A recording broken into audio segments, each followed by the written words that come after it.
It's time to gather around and settle down as the classes of Dr. Dark are now in session. Do you look over your shoulders? Paranoia. A deep-seated panic in your heart, starting at your feet and spreading fast. A feeling of dread overwhelms you. You sense something is about to go very wrong. Perhaps an evolutionary necessity. Paranoia is mostly a fleeting thought. A quick dismissal. Sure, you look around, close your windows and turn the lights on. Your beating heart eventually calms down and you settle back into your routine. The feeling has passed, your bases are covered, and you are safe. Unfortunately, paranoia has been my reality for over 3 months. It started off as a mere seed of anxiety. A bottle of water in my hand and a trail mix in my belly.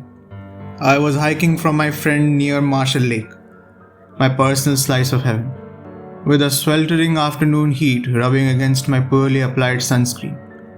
I was about ready to go home. That was the first time I heard it. Leaves rustled behind me, and I heard footsteps approach us. I turned around and saw nothing, except the foliage left abandoned by changing seasons.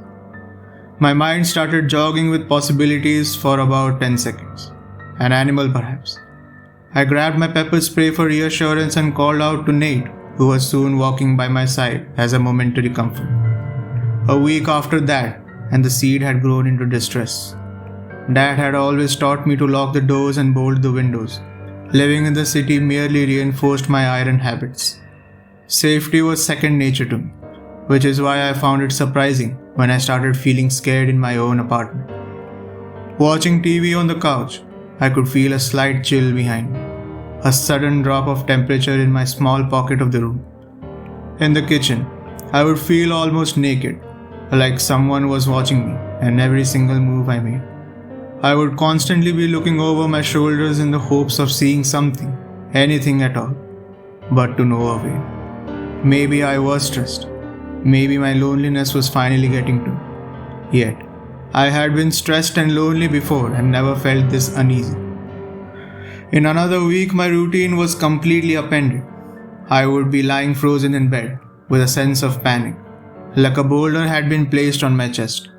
I would toss and turn but would never get enough sleep. Didn't help that work started at 7 a.m. Working from home has its perks, but when you are slowly losing your grip on reality, it starts to become more of a disappointment. During meetings, I would often catch myself staring at the little window with my video in it. Nothing seemed wrong, but I always had to make sure. No such thing as being too safe. My therapist said that I needed to get out more, that I needed to see some friends. None of that helped. I would feel like someone was stalking me when I would leave the house, and my friends would brush off my concern as fatigue. Eventually, I started noticing small things around the place.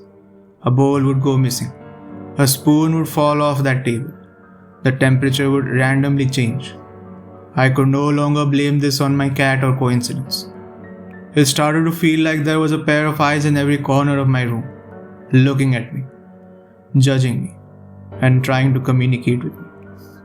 Soon enough came the whispers. Last month, as I was wrapping up my laundry, I heard the cacophony. It was senseless, like a bunch of extras in the restaurant scene saying rhubarb over and over and over. I couldn't take it anymore. I refused to be held prisoner by my own thoughts. I decided to get out, hoping the outside world was safer than the one inside me. I picked up the trash and made my way to the dumpster. I lit a cigarette and concluded that I had to check myself into the hospital. Maybe the doctors would know what was wrong with me. The whispers became loud conversations. I scurried back inside to get the keys when I saw something move behind me. I hadn't locked the door. Right behind my shoulders, I felt something walk up to me. I couldn't bring myself to turn around and face it. I started walking towards the door in a quick motion, but it slowly followed me. I heard him say my name. Jess. My blood ran cold. No one had called me that since I was a kid. My eyes slowly looked in the corner. I couldn't make out much except what looked to be a tattered hand, with flesh rotting off the skin. It looked like it had been covered with leaves. I heard footsteps and my heart dropped. It was time to run. I made it to the police station, who took down my details and sent me to the local ER. In between the wheelchairs and the bright lights, my mind fixated on one thing. Why did he say my name? Why stop me for so long only to scare me? Maybe I had lost it, and this was the final straw before I cracked. The doctors and nurses ran tests for over 2 days. Eventually, a doctor came and informed me that they didn't find anything wrong with me and that I was free to go home. The police didn't get anything to note either. I have been staying with a generous friend ever since and have been taking medication for my condition.